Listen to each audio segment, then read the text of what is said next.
Before they went to see Glinda, however, they were taken to a room of the castle, where Dorothy washed her face and combed her hair, and the lion shook the dust out of his mane, and the scarecrow patted himself into his best shape, and the woodman polished his tin and oiled his joints. When they were all quite presentable, they followed the soldier girl into a big room where the witch Glinda sat upon a throne of rubies. She was both beautiful and young to their eyes. Her hair was a rich red in color and fell in flowing ringlets over her shoulders. Her dress was pure white, but her eyes were blue, and they looked kindly upon the little girl. "What can I do for you, my child?" she asked.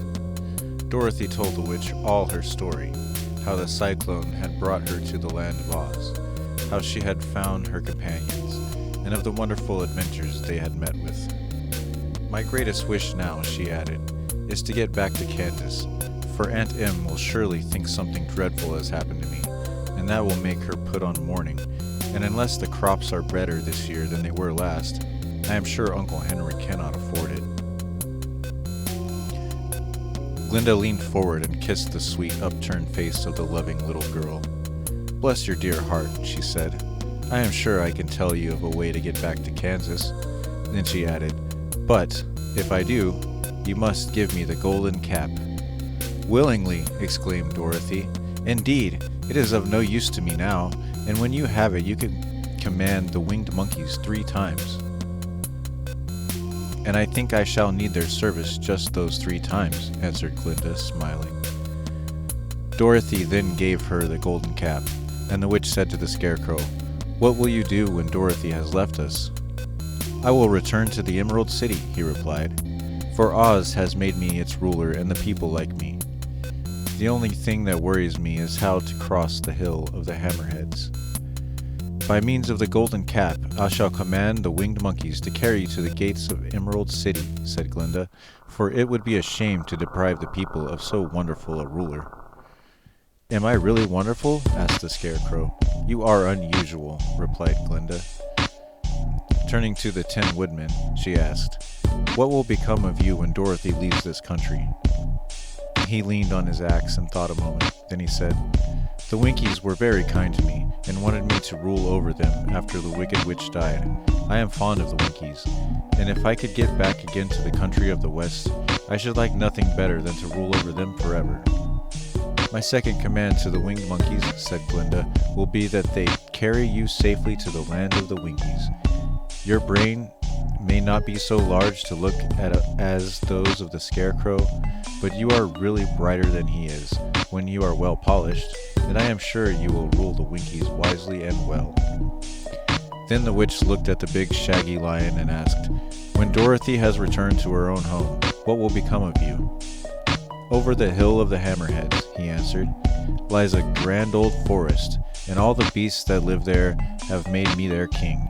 If I could only get back to this forest, I would pass my life very happily there." "My third commandment to the winged monkeys," said Glinda, "shall be to carry you to your forest. Then, having used up the powers of the golden cap, I shall give it to the king of the monkeys, that he and his band may thereafter be free forevermore." The scarecrow and the Tin Woodman and the lion now thanked the good witch earnestly for her kindness, and Dorothy exclaimed, "You are certainly as good as you are beautiful, but you have not yet told me how to get back to Kansas."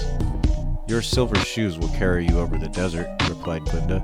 "If you had known their power, you could have gone back to your own Aunt Em the very first day you came to this country." "But then I should not have had my wonderful brains," cried the scarecrow.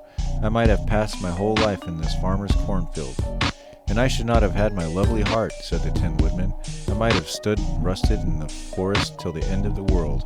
"And I should have lived a coward forever," declared the lion, "and no beast in all the forest would have had a good word to say to me." "This is all true," said Dorothy, "and I am glad I was of use to these good friends. But now that each of them has had what he most desired, and each is happy in having a kingdom to rule besides, I think I should like to go back to Kansas." "The silver shoes," said the good witch, "have wonderful powers, and one of the most curious things about them is that they can carry you to any place in the world in 3 steps, and each step will be made in the wink of an eye. All you have to do is to knock the heels together 3 times and command the shoes to carry you wherever you wish to go." "If that is so," said the child joyfully, "I will ask them to carry me back to Kansas at once." She threw her arms around the lion's neck and kissed him, patting his head tenderly. Then she kissed the Tin Woodman, who was weeping in a way most dangerous to his joints, but she hugged the soft, stiff body of the Scarecrow in her arms instead of kissing his painted face, and found she was crying herself at this sorrowful parting from her loving comrades. Glinda the Good stepped down from her ruby throne to give the little girl a goodbye kiss, and Dorothy thanked her for all the kindness she had shown to her friends and herself.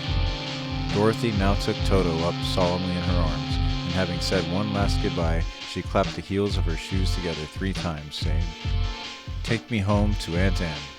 Instantly she was whirling through the air, so swiftly that all she could see or feel was the wind whistling past her ears.